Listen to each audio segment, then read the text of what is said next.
Assalamualaikum warahmatullahi wabarakatuh. Perkenalkan, saya Fitri Rohani dari Prodi Pendidikan Fisika, Fakultas Matematika dan Ilmu Pengetahuan Alam, Universitas Negeri Semarang dengan NIM 42014211054. Di sini saya akan menjelaskan mengenai tugas pokok manusia dan fungsinya. Video ini merupakan video penugasan mata kuliah umum Pendidikan Agama Islam dengan dosen pembimbing Ibu Darul Qutni. Yang pertama adalah tujuan penciptaan manusia. Tujuan penciptaan manusia adalah untuk menyembah, mengabdi, dan bersujud kepada Allah Subhanahu wa Ta'ala. Pengertian menyembah, mengabdi, dan bersujud kepada Allah tidak boleh diartikan secara sempit dengan hanya membayangkan aspek ritual yang tercermin dalam pelaksanaan sholat, puasa, haji, zakat saja, tetapi juga menyangkut aspek sosial seperti menolong orang lain yang dalam kesusahan dan sebagainya.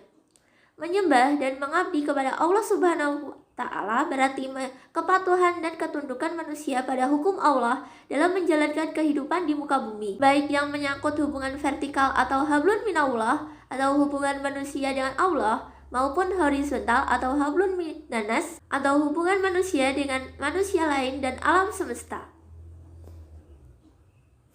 Penyembahan dan pengabdian manusia pada Allah lebih mencerminkan kebutuhan manusia terhadap terwujudnya sebuah kehidupan dengan tatanan yang baik dan adil. Keseimbangan pada kehidupan manusia dapat terjaga dan terpelihara dengan tegaknya hukum-hukum kemanusiaan yang telah Allah tetapkan.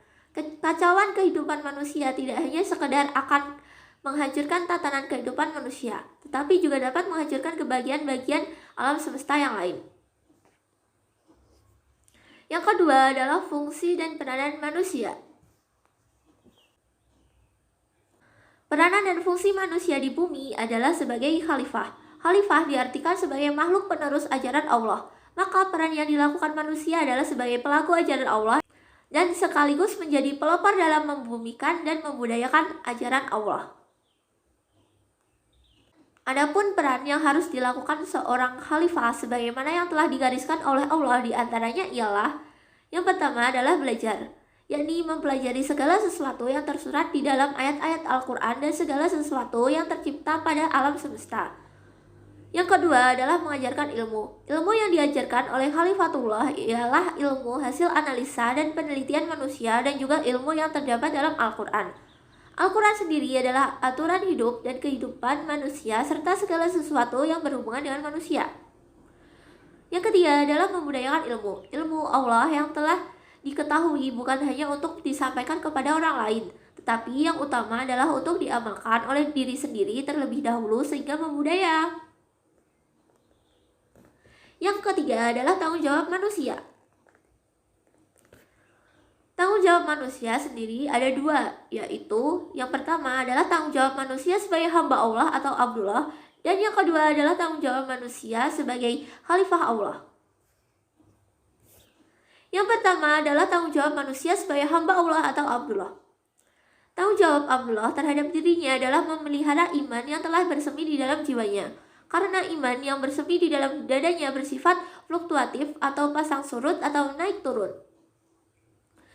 Juga mempunyai tanggung jawab terhadap keluarganya. Tanggung jawab terhadap keluarga merupakan lanjutan dari tanggung jawab terhadap dirinya sendiri. Karena memelihara iman keluarga berkaitan erat dengan memelihara iman terhadap dirinya sendiri. Seorang hamba Allah juga diperintahkan untuk berlaku adil dan berbuat ihsan baik terhadap dirinya, keluarganya, maupun terhadap orang lain. Oleh karena itu, tanggung jawab hamba Allah adalah menegakkan keadilan baik terhadap diri sendiri, terhadap keluarga, maupun terhadap orang lain. Yang kedua adalah tanggung jawab manusia sebagai khalifah Allah. Manusia diserahi tugas hidup yang merupakan amanat dari Allah Subhanahu wa Ta'ala dan harus dipertanggungjawabkan di hadapannya. Tugas hidup yang diemban manusia di muka bumi adalah tugas kekhalifahan, yaitu tugas kepemimpinan wakil Allah di muka bumi serta pengelolaan, pemakmuran, pemeliharaan, dan pelestarian alam semesta. Khalifah berarti wakil atau pengganti yang memegang kekuasaan. Manusia menjadi khalifah memegang mandat Tuhan untuk mewujudkan kemakmuran di muka bumi serta melestarikannya agar tetap makmur. Sebagai khalifah, manusia diberi wewenang berupa kebebasan memilih dan menentukan, sehingga kebebasannya melahirkan kreativitas yang dinamis. Namun hal itu tentu saja dibatasi oleh aturan, yaitu hukum-hukum Allah. Sekian yang dapat saya sampaikan. Apabila ada salah kata maupun perbuatan, saya memohon maaf yang sebesar-besarnya.